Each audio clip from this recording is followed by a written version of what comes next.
আসসালামু আলাইকুম, welcome to mind orbit. তো আসলে একটা প্রশ্ন এখন স্টুডেন্ট আমাকে অনেক বেশি করতেছে, ভাইয়া আসলে বায়োলজিতে ভালো করার তো কিভাবে ভালো করবো সেটা তো বললেন, কিন্তু আমি তো আসলে বায়োলজি চিত্র আঁকতে পারি না। তো দেখো, তোমরা যারা এসএসসি লেভেলে আসো, আমি যখন এসএসসি তে পড়তাম, স্টিল নাও আমি এখন একটা বায়োলজিক্যাল সাবজেক্ট নিয়ে পড়াশোনা করতেছি। তো আসলে আমি কিন্তু অতটা ভালো চিত্র আঁকতে পারি না, কিন্তু চিত্র আমি ভালো আঁকতে না পারলেও এসএসসি এবং এইচএসসি দুটাতে আমি বায়োলজিতে এ প্লাস পেয়েছিলাম।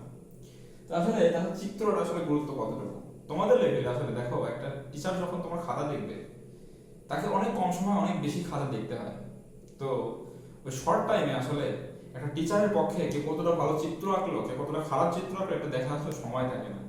তোমরা জাস্ট চিত্রর যে অংশগুলো আছে, জাস্ট অংশগুলো যদি একটু চিহ্নিত করতে পারো, চিত্র যেমনই হোক, সেটা বাঁকা হোক সোজা হোক যেমনই হোক না কেন, জাস্ট চিত্রের অংশগুলো যদি তোমরা একটু মার্কিং করতে পারো, তাহলে টিচার জাস্ট চিত্র দেখবে, মার্ক দিয়ে দেবে, চিত্র দেখবে, মার্ক দেবে। তাছাড়া টিচার আসলে চিত্রের মধ্যে কি আছে, কেমন হয়েছে, এটা আসলে কোনোভাবেই সে পড়ে দেখবে না।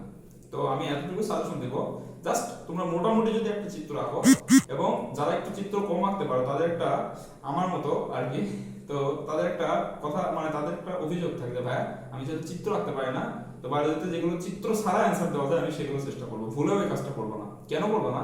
কারণ চিত্রের বাইরে তুমি যদি অ্যান্সার করো, তুমি যত ভালো অ্যান্সার করো, টিচার কিন্তু ওখান থেকে মার্কস কাটবে। কিন্তু তুমি চিত্র যদি খারাপও হয়, টিচার জাস্ট চিত্র দেখে তোমাকে মার্ক দিয়ে দেবে। জাস্ট তোমরা যদি একটু কোনো রকম চিত্র আঁকায় জাস্ট অংশগুলো মার্কিং করতে পারো, তাহলে আমার মনে হয় বায়োলজিতে তোমরা ফুললি ভালোভাবে অ্যান্সার করতে পারো। ধন্যবাদ, আসসালামু আলাইকুম।